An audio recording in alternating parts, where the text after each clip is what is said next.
Bonjour, je suis Corinne et je suis très contente de vous retrouver sur le podcast de Réussir son orientation. Durant les épisodes, je vais vous donner des conseils pratiques et concrets pour préparer votre orientation, prendre les bonnes décisions et ne pas vous tromper dans vos choix de formation. Alors si vous êtes parent et que vous voulez y voir plus clair pour aider vos enfants au collège, au lycée ou dans le supérieur, ou bien élève à la recherche d'informations, ce podcast est fait pour vous. Bonne écoute! Aujourd'hui, je vais vous parler des éléments qui distinguent les élèves qui réussissent Sciences Po, Paris ou les IEP de province des autres élèves. J'ai fait le choix de parler de ce sujet parce que l'année dernière, j'ai accompagné énormément d'élèves qui ont tenté des formations en sciences politiques. Donc Sciences Po Paris, les IEP, mais aussi des doubles licences ou des prépas, comme les prépas BL ou les prépas ou les IPES. C'était des élèves avec différents profils, à la fois des élèves qui avaient un projet autour des humanités, autour de la science politique, mais aussi des élèves qui étaient de bons élèves qui n'étaient ni attirés par les sciences ni par les formations commerciales et qui visaient aussi des formations d'excellence. Et c'est vrai que les sciences politiques répondaient un petit peu à ce besoin.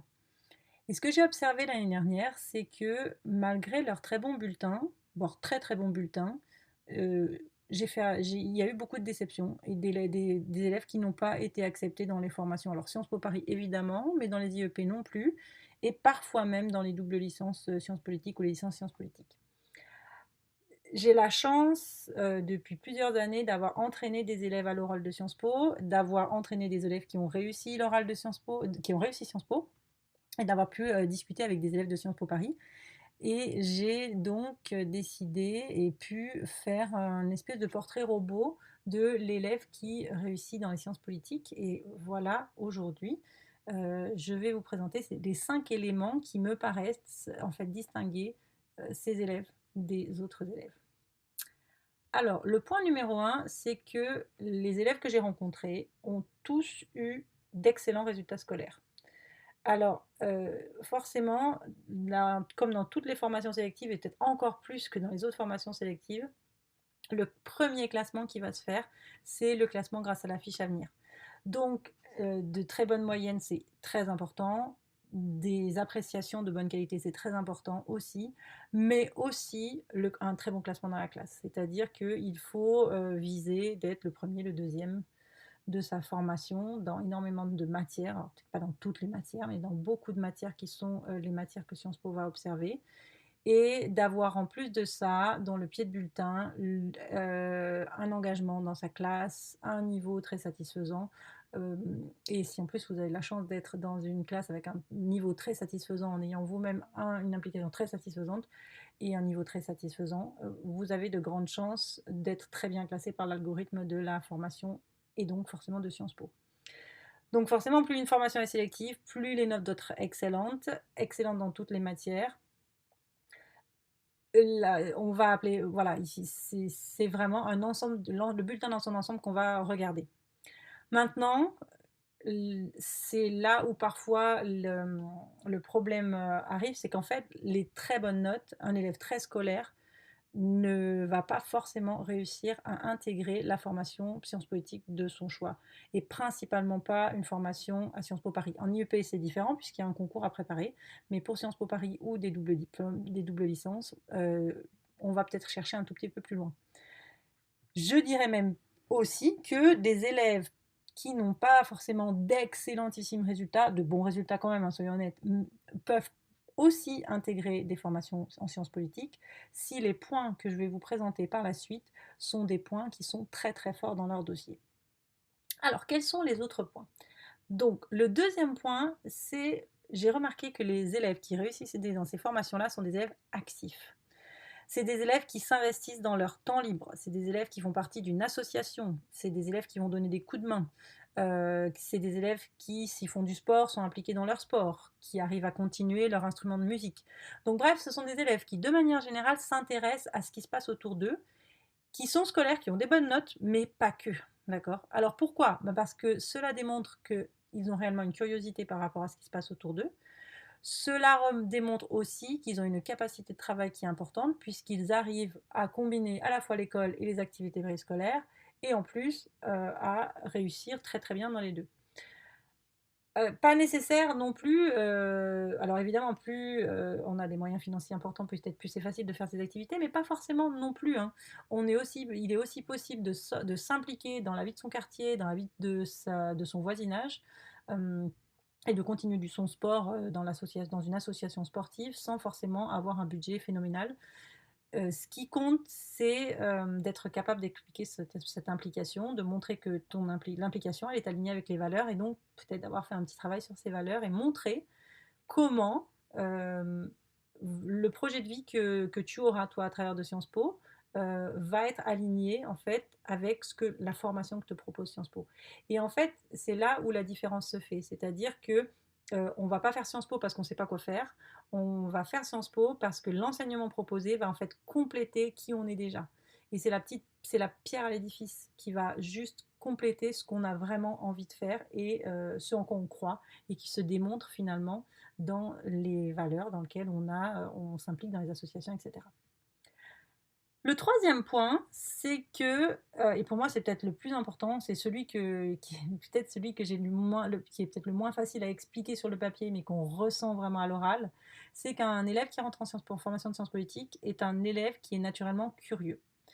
Euh, il faut avoir un peu l'esprit de la maison, c'est-à-dire vraiment être ouvert d'esprit, vivre, comprendre et s'intéresser réellement. Alors s'intéresser réellement à l'actualité, c'est-à-dire on ne fait pas ça parce qu'il faut, on fait vraiment s'intéresser à l'actualité, c'est important. Avoir une culture générale qui est d'excellent niveau. Et là aussi, pas parce qu'on nous l'a dit, mais parce que on est curieux et on a envie de connaître un maximum de choses sur son environnement, l'environnement international, etc. Euh, parce que lire la presse, c'est un plaisir. Écouter des podcasts, c'est naturel. Écouter la radio française, France Culture, etc., mais internationale aussi, lire la presse internationale, c'est aussi quelque chose qui t'intéresse parce que tu trouves que connaître le point de vue d'un journaliste international sur une actualité que tu as pu voir en France, bah, ça pique ta curiosité. Aimer débattre, savoir expliquer ses idées politiques, c'est aussi des choses qu'on va pouvoir te demander à l'oral. Alors, on va pas forcément te demander d'annoncer tes convictions politiques cash noir sur blanc, mais par contre, attends-toi à ce qu'on te pose des questions où tu vas peut-être devoir prendre position sur un problème.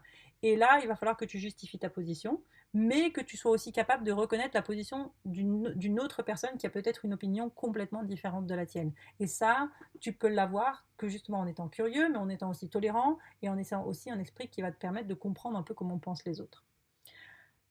Au niveau de ta culture générale, peut-être, est-ce que tu es quelqu'un qui aime aller au cinéma? Est-ce que tu es quelqu'un qui aime voir des expos? Est-ce que tu es quelqu'un qui lit des livres et pas seulement ceux du bac de français? Est-ce que tout ça, tu le fais naturellement? Est-ce que tout ça, tu y prends du plaisir? Est-ce que tu le fais parce que c'est toi?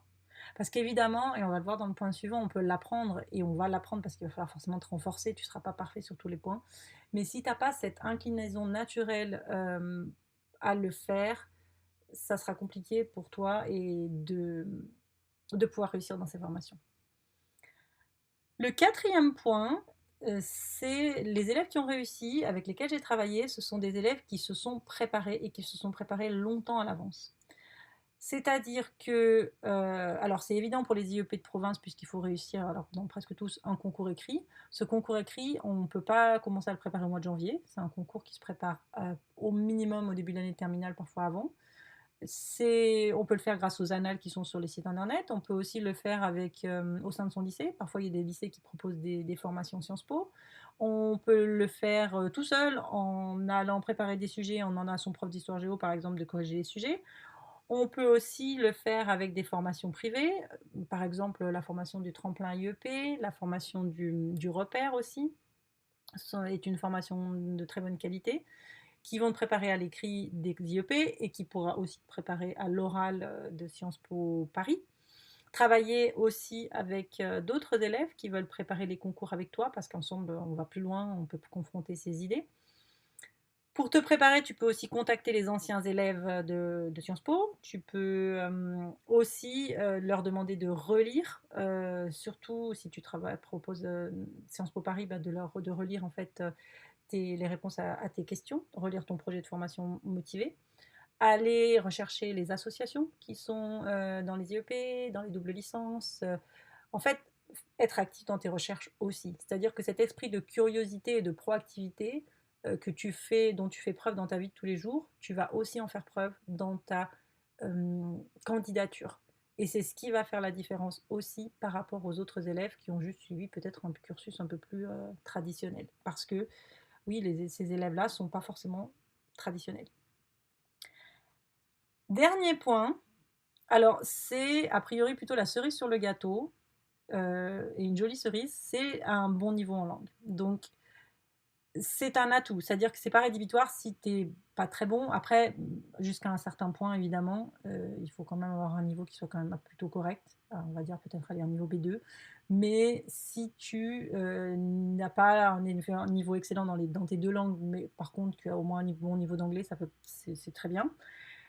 Pourquoi? Parce que quand même, en général, les carrières dans les sciences politiques, c'est des carrières qui sont très ouvertes sur l'international, sur les relations avec les pays étrangers. Et donc, avoir un très bon niveau d'anglais, c'est le minimum. Pouvoir lire en anglais, pour pouvoir assister à des conférences en anglais, c'est vraiment important. Donc, si tu peux démontrer que tu as effectué des séjours, alors les longs, encore, ça sera encore mieux, parce que tu démontres aussi une certaine autonomie. Si tu as passé des certifications, ou alors encore mieux, si tu es bilingue, et bien là, tu possèdes véritablement un atout qui va intéresser les formations. Donc, essaye de travailler tes langues le plus possible en autonomie avec les cours que te proposent tes profs, lis, écoute des podcasts, parle le plus souvent possible. De toute façon, aujourd'hui, je te le dirais sincèrement, même si tu n'es pas pris en cursus de sciences politiques, avoir cette capacité et un bon niveau en langue, ça va te servir globalement dans toutes tes formations. Donc, si je récapitule ces 5 éléments qui, pour moi, font la différence entre les élèves qui ont réussi, les cursus en sciences politiques et les autres, on a dit que la première chose, ce sont d'excellents résultats scolaires, donc une fiche à venir de qualité au niveau des notes, des appréciations et du classement. Mais pas que, voire peut-être des résultats peut-être un petit peu plus moindres, si jamais, surtout, ces élèves, donc les autres critères sont respectés, c'est-à-dire quoi? C'est-à-dire que les élèves qui réussissent sont des élèves actifs, qui arrivent à faire plusieurs choses à la fois, qui sont toujours très très impliqués dans la vie autour de l'école. Et les bonnes notes, c'est bien, mais il n'y a pas que ça pour eux. Ce sont des élèves, et pour moi ça c'est vraiment l'élément clé, qui sont naturellement curieux, qui s'intéressent véritablement à la vie de l'école et à la vie de la société en général. Et ce sont des élèves qui se sont aussi préparés, c'est-à-dire qu'ils ont fait des prépas, ils se sont entraînés, ils ont un niveau qui leur permet en fait d'être prêts pour le concours. Ils ont fait la curiosité dont ils ont fait peur dans la vie quotidienne, ils la mettent aussi en pratique dans leur préparation du concours. Et dernier critère, qui est peut-être la petite cerise sur le gâteau, c'est des élèves qui ont un très bon niveau en langue et qui sont capables de lire, parler, s'exprimer dans une langue étrangère, au minimum l'anglais. Alors voilà, peut-être que tu ne te reconnais pas dans ce profil et puis c'est pas grave parce que les IEP et Sciences Po c'est un parcours. Il y a peu d'élus, il faut être honnête. Maintenant ne te l'interdis pas parce que tu n'es pas forcément un élève de Paris. Hein. Il y a des élèves de province qui réussissent très bien. Donc si tu as envie et tu as vraiment envie d'intégrer un IEP ou d'intégrer Sciences Po, mais surtout fais-le. Maintenant, si ça ne marche pas, c'est pas grave. Il y a beaucoup de parcours. En France, on a la chance d'avoir énormément de formations, une offre de formation très nombreuse, des formations très alternatives qui vont te permettre aussi de réussir et peut-être aussi de repréparer les concours et peut-être aussi d'intégrer un master et de réussir plus tard un parcours aussi dans les sciences politiques ou dans les humanités.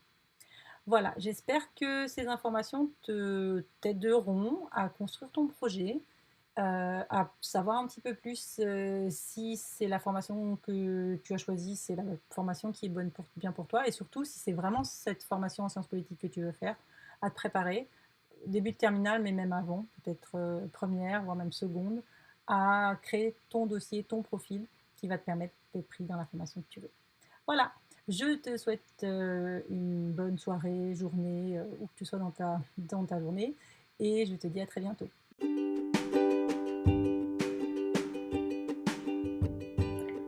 Voilà, j'espère que cet épisode vous a plu. N'hésitez pas à le partager et à vous abonner à ma newsletter où une fois par mois, je partage des informations sur l'orientation et je vous invite à des ateliers gratuits avec des thèmes très utiles pour vos enfants. À bientôt!